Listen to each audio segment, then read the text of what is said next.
कांग्रेस में इंतजार की घड़ियां खत्म हो गई है। कहा जा रहा है कि सूची तैयार है, बस घोषणा बाकी है। घोषणा आज शाम को हो जानी थी, मगर ऐसा कहा जा रहा है कि मुख्यमंत्री अशोक गहलोत चाहते हैं कि 30 तारीख को उपचुनाव में वोटिंग खत्म हो जाए, उसके बाद घोषणा की जाए। राजस्थान के प्रभारी अजय माकन एक सप्ताह में दूसरी बार जयपुर आए हैं। जयपुर आकर उन्होंने कांग्रेस आलाकमान का संदेश मुख्यमंत्री को सुना दिया है। मुख्यमंत्री अशोक गहलोत ने भी एक सूची तैयार कर ली है और कहा जा रहा है कि अपने एक सिपहसालार के जरिए उन्होंने यह सूची दिल्ली भिजवाई थी, जिसमें उन्होंने अपनी तरफ से सचिन पायलट के खेमे के कुछ लोगों का नाम भी रखा था। मगर इस सूची को लेकर अजय माकन सचिन पायलट से भी बातचीत कर रहे हैं। कांग्रेस आलाकमान चाहता है कि दिवाली के पहले कांग्रेसियों को तोहफा दे दिया जाए। जो बड़े पद खाली हैं, उनमें 40 ऐसे बोर्ड निगम के अध्यक्ष के पद खाली हैं आयोग के, जहां पर कांग्रेस कार्यकर्ताओं को बैठाना है। पहले यह कहा जा रहा था कि मुख्यमंत्री अशोक गहलोत ने सभी विधायकों को कहा है कि जिनको हम मंत्री नहीं बनाएंगे उनको एडजस्ट कर देंगे, मगर अब कांग्रेस आलाकमान ने कहा है कि विधायकों को इस तरह से हम एडजस्ट नहीं करेंगे, क्योंकि फिर कार्यकर्ता कहां जाएंगे। ऐसे में कार्यकर्ताओं का नंबर आ सकता है। यानी सचिन पायलट की जो मांगे थी, जो कार्यकर्ताओं के लिए संघर्ष था, उसकी सुनवाई शायद कांग्रेस आलाकमान के दरबार में हो रही है और मुख्यमंत्री अशोक गहलोत को यही समझाने के लिए अजय माकन 2 बार आए थे। हालांकि अजय माकन को लेकर वह जिस कार्यकर्ता की मौत हो गई थी धरियावद में, उनके घर गए थे, वहां से वापस उन्होंने अजय माकन को जयपुर छोड़ दिया है। अब अजय माकन दिल्ली जा रहे हैं। हालांकि कहा तो यह जा रहा था कि 28 अक्टूबर यानी आज शाम तक घोषणा होनी है, मगर अब कहा जा रहा है कि उपचुनाव खत्म होते ही या फिर रिजल्ट निकलते ही दिवाली के पहले घोषणा कर दी जाएगी। मंत्रियों को लेकर माथापच्ची जारी है। मंत्री किस खेमे के कितने बनेंगे, इसे लेकर भी करीब करीब स्थिति तय हो गई है। सबसे ज्यादा काम आसान कर दिया है राजस्व मंत्री हरीश चौधरी ने। मुख्यमंत्री अशोक गहलोत का काम तो आसान कर दिया है, मगर स्वास्थ्य मंत्री रघु शर्मा और शिक्षा एवं पर्यटन मंत्री गोविंद सिंह डोटासरा को फंसा दिया है। जिस तरह से यह खबर आई है कि सोनिया गांधी से मुलाकात कर हरीश चौधरी ने इस्तीफे की पेशकश की है, उसके बाद माना जा रहा है कि इन तीनों के मंत्री पद भी जा सकते हैं। अगर गोविंद सिंह डोटासरा मंत्री पद पर रहे तो फिर अध्यक्ष की पद पर किसी और की ताजपोशी हो सकती है। कहा जा रहा है कि मुख्यमंत्री अशोक गहलोत महेंद्र चौधरी या फिर महादेव सिंह खंडेला का नाम आगे कर रहे हैं। हालांकि लालचंद कटारिया जो कृषि मंत्री हैं, वह भी कह रहे हैं कि वह संगठन में काम करना चाहते हैं। उनकी नजर भी प्रदेश अध्यक्ष के पद पर है। एक खेमा यह भी कह रहा है कि कांग्रेस आलाकमान हो सकता है कि सचिन पायलट को चुनाव से पहले प्रदेश अध्यक्ष के पद पर बैठाए, मगर अभी तक तस्वीर साफ नहीं हो पाई है। शतरंज की चालें चली जा रही है। चालें ज्यादा मुख्यमंत्री के खेमे से चली जा रही है।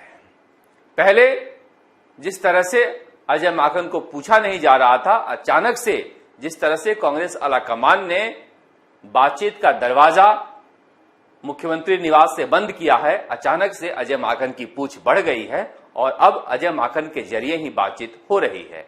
कहा जा रहा है कि प्रियंका गांधी ने खास तौर से संदेश देकर इन्हें भेजा है। अब हरीश चौधरी पंजाब में सक्रिय हैं, वह जानते हैं कि 2-3 महीने में चुनाव होना है, इसलिए मंत्री पद पर रह नहीं सकते।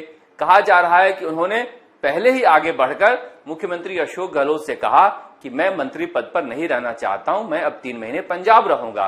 इसके बाद मुख्यमंत्री अशोक गहलोत ने कहा कि इस पर फैसला सोनिया गांधी लेगी। तब उन्होंने कहा था कि सोनिया गांधी से पहली मुलाकात में ही मैं अपना इस्तीफा देने की पेशकश करूंगा। और कहा जा रहा है कल शाम पहली मुलाकात में ही उन्होंने इस्तीफे की पेशकश कर दी है। हालांकि इसकी पुष्टि वो स्वयं नहीं कर रहे हैं, मगर उनके आसपास के लोग इस बात की पुष्टि कर रहे हैं। इसके बाद दबाव बढ़ा है। हालांकि रघु शर्मा कह रहे हैं कि हमारे यहां तो 1 साल चुनाव है, काम हो सकता है यहां भी। फिर कह रहे हैं कि मैं तो संगठन में कार्य करने वाला व्यक्ति हूं। लेकिन समझिए, जब मंत्री पद नहीं रहता है तो हमने देखा है क्या हाल रहा था गिरिजा व्यास का, क्या हाल है भंवर जितेंद्र सिंह का, क्या हाल था नारायण सिंह का, क्या हाल था बीडी कल्ला का, क्या हाल था चंद्रभान का। अभी तो कहने में अच्छा लग रहा है कि हम संगठन में काम करना चाहते हैं, मगर मंत्री पद जाने के बाद जिस तरह के हालात बने रहते हैं उसकी चिंता इन नेताओं के चेहरे पर देखी जा सकती है। अब कह रहे हैं कि कुछ दिन दिल्ली काम करेंगे तो हम मुख्यमंत्री के उम्मीदवार हो सकते हैं। हरीश चौधरी कह रहे हैं कि एक बार सचिव के रूप में हम पंजाब चुनाव जीता लाए हैं, जाट चेहरा हैं, पढ़े लिखे हैं, दूसरी बार भी पंजाब जीता लाएंगे तो हम मुख्यमंत्री का उम्मीदवार बन सकते हैं। इसी तरह की सोच स्वास्थ्य मंत्री रघु शर्मा के आसपास के लोग भी जता रहे हैं कि जैसे गुजरात में अच्छा प्रदर्शन कर अशोक गहलोत मुख्यमंत्री बन गए थे, ब्राह्मण चेहरे के रूप में रघु शर्मा स्थापित होंगे और एक ब्राह्मण मुख्यमंत्री के रूप में राजस्थान में रघु शर्मा मुख्यमंत्री बन जाएंगे।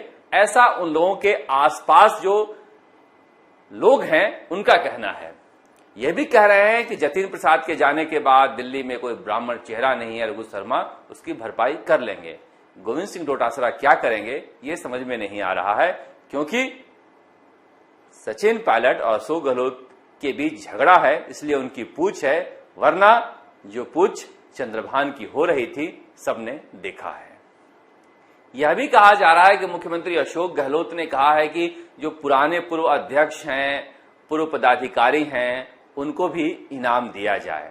लेकिन होना तो यह चाहिए कि जो नए कार्यकर्ता हैं, जो युवा कार्यकर्ता हैं या फिर अधेड़ उम्र के हैं, जो लगातार पार्टी का झंडा उठाए घूम रहे हैं, उन्हें यह इनाम मिलना चाहिए। यह तो कांग्रेस की बात हो गई। अब उपचुनाव की बात कर लेते हैं। धरियावद वल्लभनगर में चुनाव प्रचार बंद हो गए हैं। जो बड़े नेता हैं अब उदयपुर में कैंप कर रहे हैं, चाहे बीजेपी के हों या फिर कांग्रेस के हों। जिस तरह से हरीश चौधरी, रघु शर्मा और गोविंद सिंह डोटासरा का नाम आ रहा है मंत्रिमंडल से छुट्टी होने में, कम से कम प्रताप सिंह खाचरियावास और प्रमोद जैन भाया जैसे लोग राहत की सांस ले रहे हैं। वहां पर दिन रात लगे हुए हैं कि यह सीट जिता लें ताकि मंत्री पद बच जाए। उधर सतीश पूनिया उदयपुर में जुटे हुए हैं, क्योंकि जानते हैं कि दोनों सीटें हारे तो फिर वसुंधरा गुट हावी हो जाएगा और कहेगा कि अब चुनाव में कितने दिन हैं, ऐसे अक्षम अध्यक्ष को हटाइए। क्योंकि इसकी शुरुआत तो हो गई है। जो कुछ धौलपुर में हुआ यह मामूली घटना नहीं है कि प्रदेश अध्यक्ष के जन्मदिन का पोस्टर उतारने के लिए सांसद का निजी सचिव पुलिस थाने जाए, पुलिस में रिपोर्ट दर्ज कराई जाए और फिर पुलिस और नगरपालिका मिलकर बीजेपी के प्रदेश अध्यक्ष के बैनर पोस्टर जन्मदिन की बधाई के उतारें। यह कोई मामूली घटना नहीं है। समझा जा सकता है कि बीजेपी के घर के अंदर कितना बड़ा झगड़ा चल रहा है और यह झगड़ा अब जल्दी ही सड़क पर आने वाला है, क्योंकि बीजेपी के झगड़े में अब पुलिस तक की एंट्री हो गई है। अब बचा क्या है? अकेले जिस तरह से वसुंधरा राजे और सतीश पूनिया कैंप में आपस में कड़वाहट है, अगर यह उपचुनाव बीजेपी हारती है तो निश्चित रूप से सतीश पूनिया के लिए यहां से संकट का दौर शुरू हो सकता है। मगर एक रास्ता और खुल रहा है, वह रास्ता खुल रहा है हनुमान बेनीवाल का। राष्ट्रीय लोकतांत्रिक पार्टी की रैली में जिस तरह की भीड़ कल आई थी, निश्चित रूप से उम्मीद जगाती है। हनुमान बेनीवाल ने जितनी मेहनत की है और हनुमान बेनीवाल की भीड़ जैसे आ रही है, उदयलाल डांगी अगर जीत जाएं तो आप लोग आश्चर्य मत कीजिएगा। हालांकि कहा जा रहा है कि प्रीति सिंह शक्तावत वहां मजबूत कैंडिडेट हैं, मगर फिर भी उदयलाल डांगी चौंका सकते हैं, क्योंकि हनुमान बेनीवाल ने हर वर्ग में सेंध लगाई है और ताबड़तोड़ सभाएं की है, दिन रात मेहनत की है। कम से कम इस मेहनत का फल, ऐसी उम्मीद है हनुमान बेनीवाल के चाहने वालों की कि उन्हें मिलने जा रहा है। देखिए, कुछ भी हो, राजस्थान में भीड़ तो 3 ही नेताओं के आसपास रहती है। क्या भीड़ थी कल मध्य प्रदेश में। जिस तरह से सचिन पायलट ने मास्क उतारा और लोग एक स्वर में पायलट पायलट कहने लगे, नेता का यही रूप देखकर तो जनता सम्मोहित होती है और यही तो दिखाता है कि नेता में कितनी जान है। इसी तरह से आप देखें धरियावद में जिस तरह से डॉक्टर किरोड़ीलाल मीणा गए और जितनी बड़ी सभा हुई, निश्चित रूप से उस दिन के बाद से धरियावद में बीजेपी मजबूत हुई है। बीजेपी को पहले लेकर जाना चाहिए था, क्योंकि पिछली बार किरोड़ीलाल मीणा की पार्टी राजपा वहां से लड़ी थी तो राजपा को 18,000 वोट आए थे और किरोड़ीलाल मीणा अभी भी आदिवासी बेल्ट में करिश्माई नेतृत्व रखते हैं। इसी तरह से हनुमान बेनीवाल की जो कल रैली हुई है, उस सभा को देखकर कहा जा रहा है कि अभी तक के दोनों सीटों के उपचुनाव में सबसे बड़ी रैली थी।